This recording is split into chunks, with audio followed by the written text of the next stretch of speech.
समर्थ. तुम्हा सगळ्यांच्या आपल्या स्वामी सूत्र ब्लॉग या चॅनलवर मनापासून स्वागत.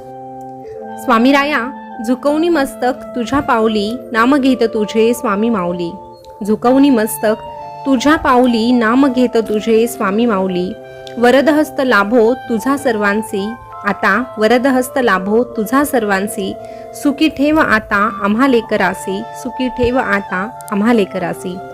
स्वामी भक्त हो, आज घटस्थापनेतील 5वी माळ आणि या दिवसानिमित्त पुन्हा एकदा आपली माय माऊली, आपली स्वामी माऊली आपल्याला आशीर्वाद द्यायला आलेली आहे आणि नवीन काहीतरी शिकवणही द्यायला आलेली आहे.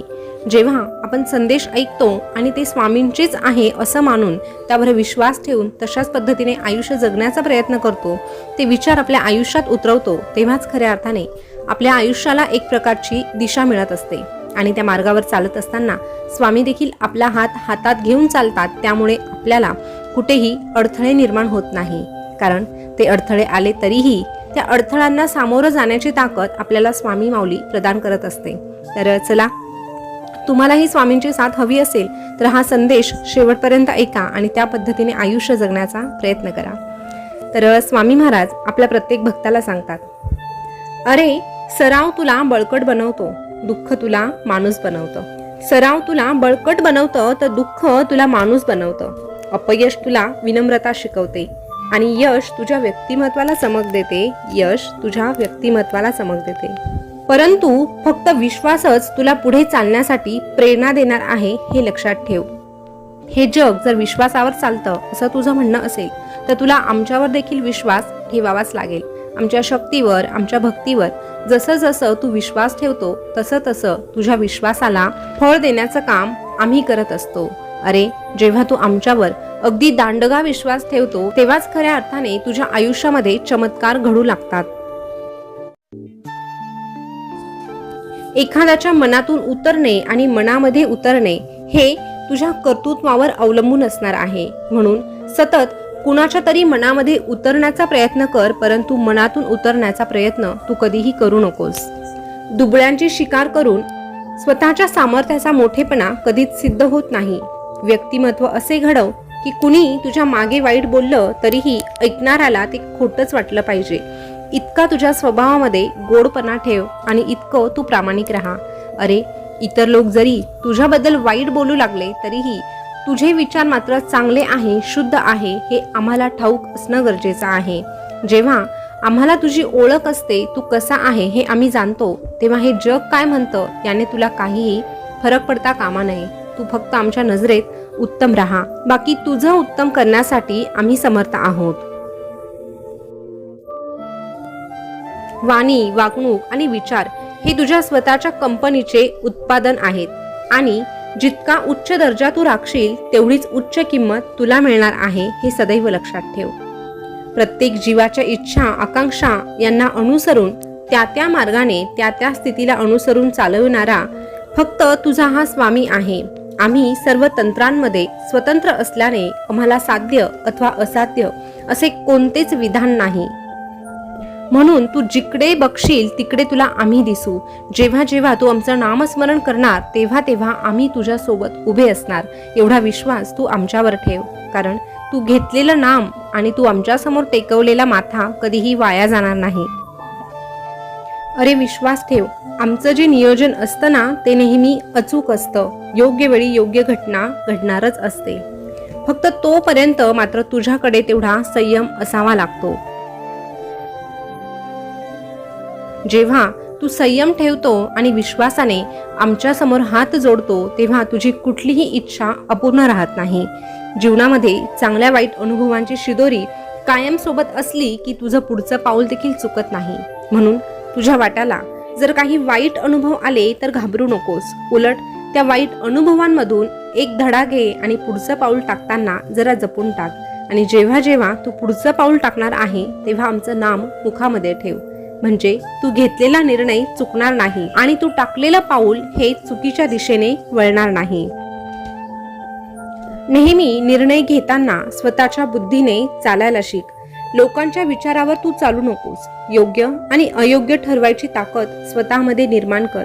जेव्हा तू अशी ताकद स्वतःमध्ये निर्माण करतो तेव्हाच खऱ्या अर्थाने तू निर्णय योग्य सिद्ध करू शकतो. अरे तुला दुसऱ्यावर विसंबून राहण्याची गरज नाही. जर तुझ्या सोबत तुझी ही स्वामी माऊली आहे, तू फक्त आमच्यावर विसंबून राहा आणि जो काही तू निर्णय घेतला आहे त्यासाठी प्रामाणिकपणे प्रयत्न कर.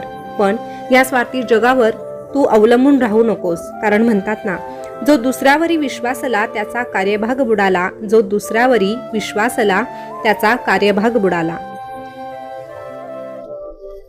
म्हणून स्वतःच्या अंतर्मनामध्ये इतका विश्वास निर्माण कर की तू जे काही करणार आहे ते योग्यच करणार आहे आणि त्यामध्ये तुला यशच प्राप्त होणार आहे.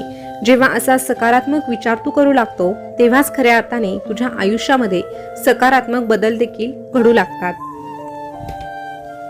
अरे बऱ्याचदा तू म्हणतो की परिस्थितीमुळे काही करता आले नाही.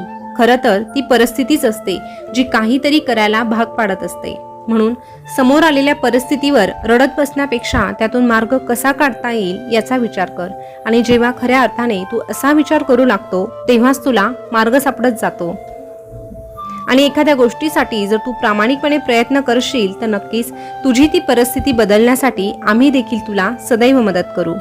आयुष्यात सर्व काही मिळतं, पण तू जे सतत शोधत असतो ना ते कधीच मिळत नाही. आयुष्य संपत जाते, पण तुझं शोध कार्य मात्र कधीही थांबत नाही. आणि अंतिम क्षणी लक्षात येते की जे तू बाहेर शोधत होता ते तर तुझ्या जवळच होतं, आणि ते म्हणजे समाधान. म्हणून प्रत्येक गोष्ट अट्टहासाने मिळवण्यापेक्षा काही गोष्टी तुझ्याकडे आहे त्यामध्ये समाधान शोधायला शिक.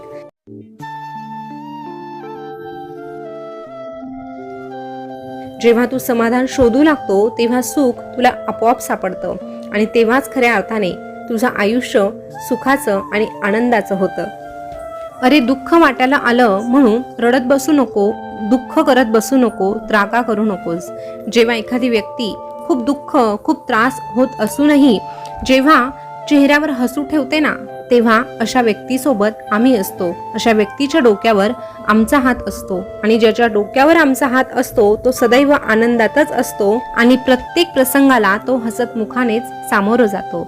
आणि ज्याच्या चेहऱ्यावर हास्य असतं त्याला दुःखातून बाहेर काढण्याचं काम आम्ही स्वतः करत असतो. म्हणून तुला सांगतोय, परिस्थिती कशीही असू दे, तुझ्या चेहऱ्यावर मात्र शांतता आणि संयम असायलाच हवा. परिस्थिती तुझ्या पुढे एक दिवस झुकल्याशिवाय राहणार नाही. कारण बऱ्याच गोष्टी त्रागा केल्यामुळे सुटत नाही तर त्या अजून अवघड होत जातात. पण त्या परिस्थितीमध्ये जर तू स्वतःवर नियंत्रण ठेवून शांत राहिलास आणि संयम ठेवून पुढच्या गोष्टींसाठी आमच्याकडे प्रार्थना केली आणि तुझी मेहनत सातत्याने चालू ठेवली तर नक्कीच तुला जे हवं आहे ते लवकरात लवकर तुझ्यापर्यंत चालत येईल. आणि तू कितीही मोठा झालास तरीही त्याचा गर्व मात्र कधीही बाळगू नकोस. सन्मान प्राप्त झाल्यावर ज्याला गर्व होत नाही आणि अपमान झाला तरीही जो क्रोधित होत नाही आणि क्रोध उत्पन्न झाला तरीही कठोर शब्द जो उच्चारत नाही, असाच भक्त आमच्यासाठी सर्वश्रेष्ठ भक्त असतो. आणि जर तुला आमच्या समोर यायचं असेल आणि आमच्या भक्तांमध्ये तुला सर्वश्रेष्ठ सिद्ध व्हायचं असेल तर ह्या गोष्टींचं पालन तुला करावंच लागेल. तुझ्यासोबत कोण कसं वागत आहे, तुला कोण काय बोलत आहे याचा विचार तू करत बसण्यापेक्षा तू फक्त सत्कर्म करत राहा आणि आमचं नामस्मरण कर. नक्कीच तुझ्यासोबत तुझी ही स्वामी माऊली कायम राहणार आहे आणि तुला एकच सांगणार आहे, भिवू नकोस, मी तुझ्या पाठीशी आहे. भिवू नकोस, मी सदैव तुझ्या पाठीशी आहे. स्वामी भक्त हो, आजचा स्वामी संदेश तुम्हाला कसा वाटला कमेंट करून नक्की कळवा. असेच नवनवीन स्वामी संदेश जर तुम्हाला ऐकायला आवडत असेल तर आपल्या स्वामीसूत्र ब्लॉग या चॅनलला सबस्क्राईब करा.